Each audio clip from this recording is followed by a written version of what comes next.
Yes, ഞാൻ George ജോസഫിലേക്ക് പോവുകയാണ്. Shri George Joseph, നോക്കൂ, ഇപ്പോൾ റിമാൻഡ് റിപ്പോർട്ട് പുറത്തു വന്നിട്ടുണ്ട്, പല കാര്യങ്ങളിലും പറഞ്ഞിട്ടുണ്ട്. പക്ഷേ തന്ത്രിയുടെ അഭിഭാഷകൻ അദ്ദേഹം മാധ്യമങ്ങളോട് പറഞ്ഞതുപോലെ ഇതിൽ ആചാര ലംഘനമാണ് എടുത്തു കാണിക്കുന്നത്. മറ്റുള്ളതൊക്കെ, അതായത് ക്യാഷായോ കൈൻഡായോ എന്തെങ്കിലും ലാഭം ഇദ്ദേഹം ഉണ്ടാക്കിയോ എന്നൊക്കെ ഇനി അന്വേഷണത്തിൽ കണ്ടെത്തേണ്ടതുണ്ട് എന്നാണ് ഇതിൽ പറഞ്ഞിരിക്കുന്നത്.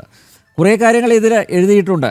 അപഹരണം ചെയ്യപ്പെട്ട മുതലുകൾ പൂർണ്ണമായി കണ്ടെടുക്കുവാനുള്ളതിനാലും അതുപോലെ ശബരിമല ശ്രീകോവിലെ സ്വർണം പതിച്ച പാളികളിൽ നിന്ന് ശേഖരിച്ച സാമ്പിൾസിൻ്റെ ശാസ്ത്രീയ പരിശോധനാ ഫലം ലഭിക്കുവാനുള്ളതിനാലും പരിശോധനാ ഫലം ലഭിച്ച് തുടർന്നും അന്വേഷണം നടത്തുവാനുള്ളതിനാലും ഇദ്ദേഹത്തിന് ജാമ്യം അനുവദിക്കരുത് എന്ന ഒരു അപേക്ഷയാണ് ഈ SIT കോടതിക്ക് മുമ്പിൽ വെച്ചിരിക്കുന്നത്. അപ്പോൾ ഇതിൽ പറഞ്ഞതുപോലെ 120B ആ ഗൂഢാലോചന, ക്രിമിനൽ കോൺസ്പിറസി തെളിയിക്കുന്നതിനുള്ള തെളിവുകൾ ഒന്നും ഇതിലൊന്നും പറഞ്ഞിട്ടില്ല, ചൂണ്ടിക്കാണിച്ചിട്ടില്ല.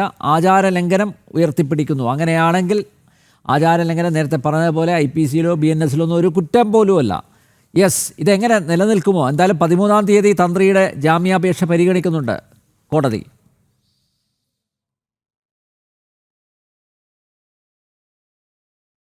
ഇല്ല, റിമാൻഡ് ആപ്ലിക്കേഷനിൽ അത് ഇല്ലയെന്ന് തന്നെയല്ലേ ഞാൻ പറഞ്ഞത്. അത് തന്നെയാണല്ലോ നമ്മുടെ ഗുരുമൂർത്തിയും പറഞ്ഞത്. കാരണം IPC IPC-യിലുള്ള ഒരു ഒഫൻസ് ഇതിനകത്ത് റിവീൽ ചെയ്യുന്നില്ല, കുറച്ച് ഹേസ്റ്റി ആയെന്ന് ഞാൻ പറഞ്ഞത് അതുകൊണ്ടാണ്. SIT-യുടെ ഇതുവരെയുള്ള അന്വേഷണം കൃത്യമായിട്ട് പോയെന്നാണ് ഞാൻ പറഞ്ഞത്.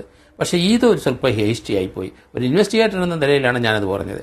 അതുപോലെ തന്നെ നമുക്ക് അയ്യപ്പ അവിടുത്തെ കഴിഞ്ഞ നേരത്തെ ഗുരുമൂർത്തി പറഞ്ഞ സമ്മേളനത്തിന്, ആ ഗ്ലോബൽ അയ്യപ്പ സംഗമത്തിന് അതിനകത്ത് 3.5 കോടി രൂപ ചിലവായെന്നാണ് പറഞ്ഞത്.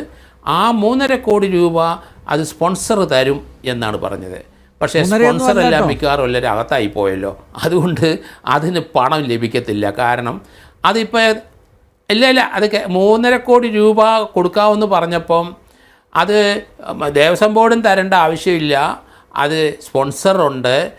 അത് ഇപ്പം തൽക്കാലം പൈസ ഇല്ലാത്തതുകൊണ്ട് ഞങ്ങൾ ദേവസ്വം ബോർഡിൽ നിന്ന് പൈസ എടുക്കുന്നു, ആ പൈസ സ്പോൺസർ കിട്ടുമ്പോൾ തിരിച്ചടയ്ക്കാമെന്ന് പറഞ്ഞു.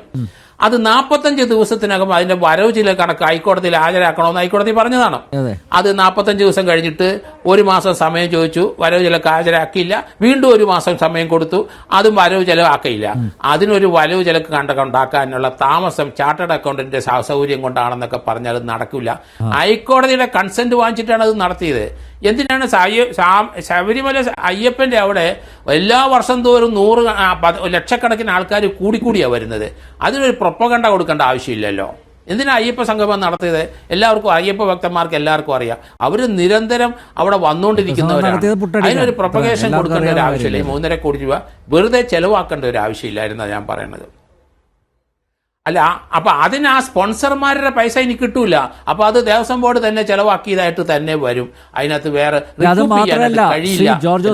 ഗുരുമൂർത്തി പറഞ്ഞപ്പോഴാണ് ഞാൻ അതേപറ്റി ആരാണെന്ന് ഇവർക്ക് പറയാൻ പറ്റില്ലല്ലോ.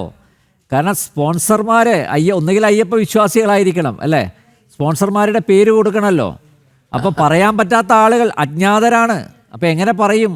അല്ല, ആ സ്പോൺസർമാർ ചോദിക്കില്ലേ, ഇവന്മാരൊക്കെയാണ് സ്പോൺസർ ചെയ്യുന്നത് ചോദിച്ചു കഴിഞ്ഞാൽ ഉത്തരം മുട്ടില്ലേ? അപ്പൊ അതുകൊണ്ടാണ് പറയുന്നത് ആ സ്പോൺസർമാർ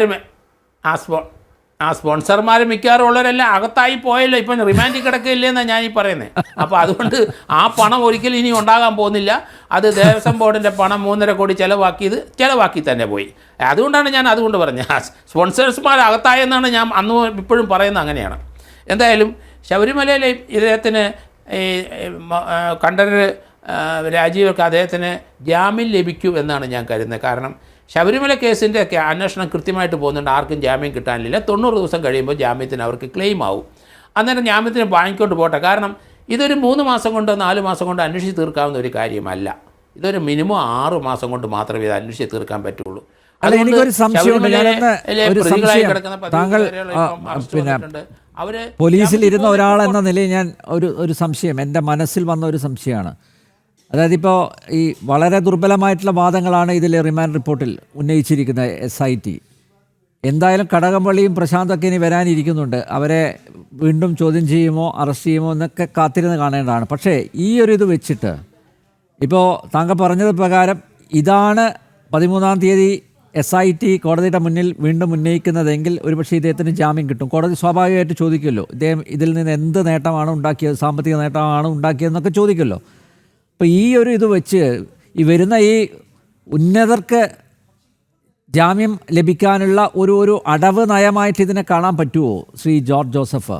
അതായത് സമാനമായ രീതിയിൽ ബാക്കി ഉന്നതരും രക്ഷപ്പെടാൻ പഴുതുകൾ ഉണ്ടാക്കിക്കൊണ്ടുള്ള ഒരു റിമാൻഡ് റിപ്പോർട്ട് SIT തയ്യാറാക്കുന്നു, അതിനുള്ള ഒരു നിർദ്ദേശത്തിൻ്റെ അടിസ്ഥാനത്തിൽ ആദ്യം എന്നാൽ തന്ത്രി തന്നെ ഇരിക്കട്ടെ എന്ന് പറഞ്ഞ് പിന്നെ കൊടുത്തതാണോ ഈ റിമാൻഡ് റിപ്പോർട്ട്, അല്ലെങ്കിൽ തന്ത്രിയുടെ അറസ്റ്റിനെ ആ ഒരു സാഹചര്യത്തിലാണോ നമ്മൾ നോക്കിക്കാണേണ്ടത്?